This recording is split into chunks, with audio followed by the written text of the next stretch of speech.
As we welcome WWE 2K25 into this world, with its wealth of new and returning features alike, such as bloodline rules and intergender wrestling and a whole ass island to fight on, that means we must do our yearly sign-off on the previous year's iteration of the franchise. And in order to pay our proper respects, I wanted to hold a proper funeral for WWE 2K24. 'Twas an interesting game, full of new features, new and old superstars alike, and for some reason a litany of weird videos of Brock Lesnar and Goldberg giving a shattered dreams to women in bikinis. While saying farewell to the game, one must wonder what legacy is this game going to leave behind? Will this game be remembered fondly, to be played for years to come long after the release, such as Here Comes the Pain or No Mercy? Or will it be considered an all-time stinker, to be remembered for almost ruining wrestling video games as we know it, like WWE 2K20 or Aftershock? That game isn't remembered, but I just like talking about it. Well, why don't we take a look at it by giving a proper eulogy for the game? I thought we'd look back on our time with 2K24 and take a look at the good,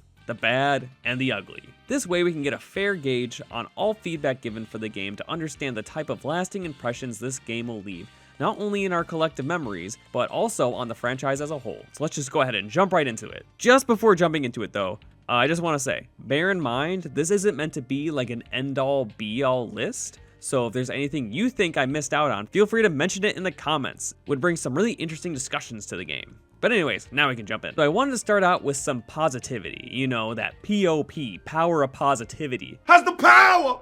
I said the power of positivity! To start the video with the good. I just want to start off by saying that I think WWE 2K24, viewed solely as a wrestling game with no outside factors forming my opinion, I think it's solid. I think we have a fun game that does a good job at balancing the simulation aspects of a wrestling game, while also having a few silly elements to give it that arcadey feel. This is made no more apparent than with the debut of probably one of the best new mechanics in the 2K franchise in a long time, and that is throwing weapons. This mechanic was originally introduced back with WWE WrestleMania X8, though if I'm wrong on that, someone please correct me. I'd like to know what actual first game introduced throwing, but that's what I think it is. Let me know if I'm wrong. Anyways, and I'm not exaggerating when I say I think this is one of the most enjoyable things introduced in 2K in like ever.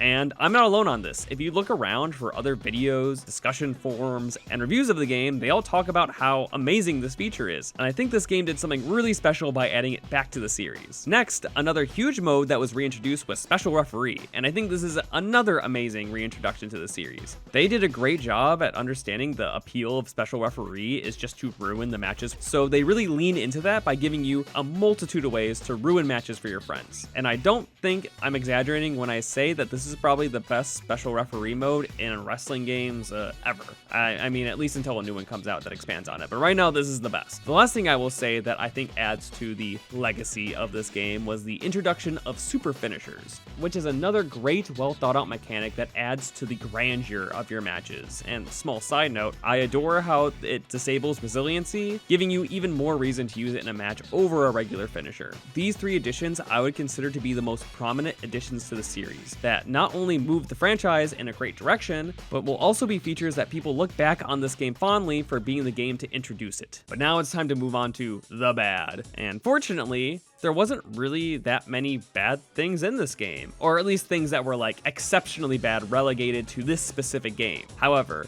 there were two things that I think this game unfortunately will be remembered for. The first is that DLC, and I ain't talking about any of the paid DLC, as I thought those were all pretty solid, but the Pat McAfee show pack, as that was universally panned. Pat McAfee himself is a good choice to add, as he's so involved with the WWE, but the other characters are just going to be so dated in a few years, and not in a charming way like Fred Durst. It's just weird to think about in 10 years going back to this game and being like, who the fuck are these guys? I will say, I don't think it will harm the legacy of the game too much, not because it was a good idea, but I think their existence in the game is probably going to be forgotten to time. Though it is neat that they used it as an excuse to import Speedball Mike Bailey's moveset. I'm a big fan of that. That's a welcome addition. The next one, and I think this will severely harm the legacy of WWE 2K24, are the changes to my faction, specifically the addition of persona cards.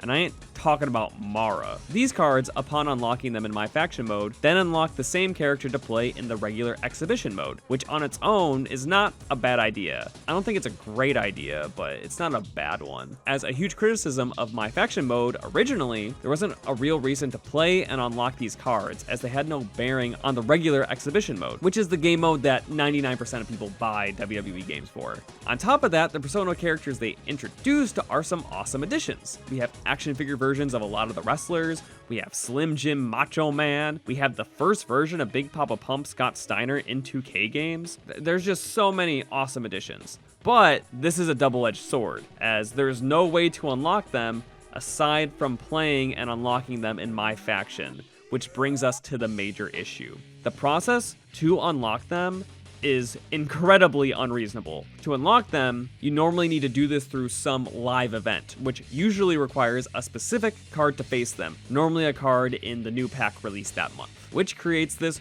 horrible problem where you need to open boosters and pray to the Lord above that you get the card you need. So now you're spending money for the opportunity to play a mode to unlock a DLC character, which, in my opinion, is extremely anti-consumer. I would rather just buy them outright, which they do give you the option for, either with real money through virtual currency or through earned money with the My Faction points. Now, let's say you don't have time to grind out My Faction points, and you want to just buy the character, like an adult with a steady paycheck. For one of these cards, let's pick a more expensive one that runs 162,000 points. When translated to US dollars, is about $40 fucking dollars. The idea of spending $40 on one DLC character that doesn't even get like custom intros or songs and is just akin to Create a Wrestler is insane. So like, fine, I'm not spending $40 for one character, I'll grind out the My Faction points. Well, using that same metric, we're going to need 200,000 My Faction WWE points or whatever, right? And let's say that you do this with the most efficient method possible to grind out My Faction points, which a lot of normal people probably won't want to do because this method is horribly unfun and just requires you playing the same match and doing the same conditions over and over and over again. But if you do that, and you average around 900 My Faction points every 2 minutes, which is literally the most efficient you can get as it blocks you out from replaying the same game mode for 2 minutes, you would unlock these characters after playing for 7.5 hours. I don't know about you guys, I think that's really bad, and I don't think most people are going to do that, which is what they want, right? They would rather you spend the money outright to unlock the character, or spend $100 on fake booster packs to maybe possibly unlock the card you need to earn the right to play the limited live event, where I didn't even get into how horribly unfair some of these matches are, but if you manage to win one, you finally unlock the Persona card. So one might be thinking, what's the big deal? These characters aren't necessary to the overall experience, and if you want to play a jank Create a Wrestler Big Papa Pump Scott Steiner, you could just make that yourself, which to a certain extent is fair. That's a fair point. However, I feel, as someone who really values preserving the history of wrestling video games, a lot of these My Faction Persona characters are going to fall to digital decay and become partially lost media, accessible only to those who went through the trouble of doing this. I think all these factors created a very frustrating experience. With that, one would hope that they take that feedback and make changes for WWE 2K25. However, it seems that these changes to My Faction are here to stay, as it seems they were probably a huge financial success for the series, and they're going to be bringing back Persona cards in 2K25, and there's nothing we can do about it, which is a bummer, as this means that more and more characters in these games will be lost to time. Now, 5-10 years down the road, when the servers are shut down and you buy a stray copy from GameStop for like $5, and you're excited to relive those 2K24 memories, you're gonna have to live with the fact that there is a million inaccessible characters that you just can't do anything about, which sucks. Or maybe all you need to do is buy the PC version and offer a tribute to a higher being, and hopefully it works out that way. Oh, and I almost forgot, something that's gonna hurt this game long term is that it's the first to not have Titus O'Neil. Why isn't he in the game? He still works for the company. I just let me you fuck.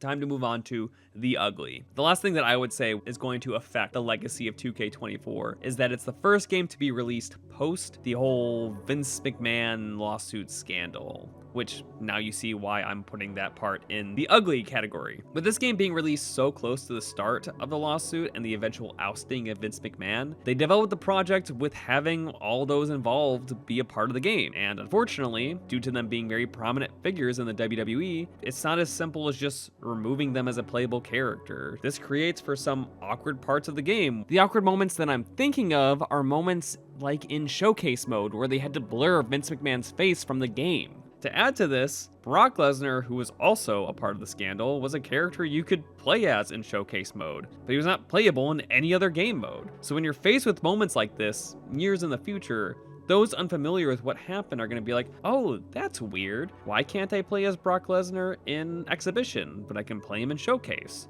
And then they're going to look into that and be faced with the grim realities of this world, which is not what you really want when you get a wrestling game.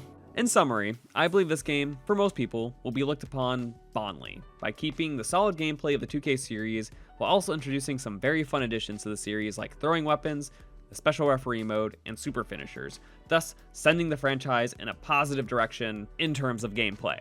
However, for the wrestling game enthusiasts like myself, this game will unfortunately have a sore spot for sending my faction towards a very dark path where they make the process of unlocking characters so arduous that you wind up wasting money on booster packs and buying characters outright for exorbitant cost. And then lastly, a lot of aspects of this game are going to come off as very strange to future generations, such as the inclusion of podcasters as playable characters in this game. And on a much darker note, the completely understandable but still awkward way Brock Lesnar and Vince McMahon were excluded from this game. Anyways, with all that being said, it's time to officially let 2K24 rest and look to the future for 2K25. But what do you guys think? Do you think 2K24 will be looked on fondly in the future? Are there any important things that I miss, whether good, bad, or ugly, that you feel should have been included? Let me know in the comments, and thanks for watching. Peace out.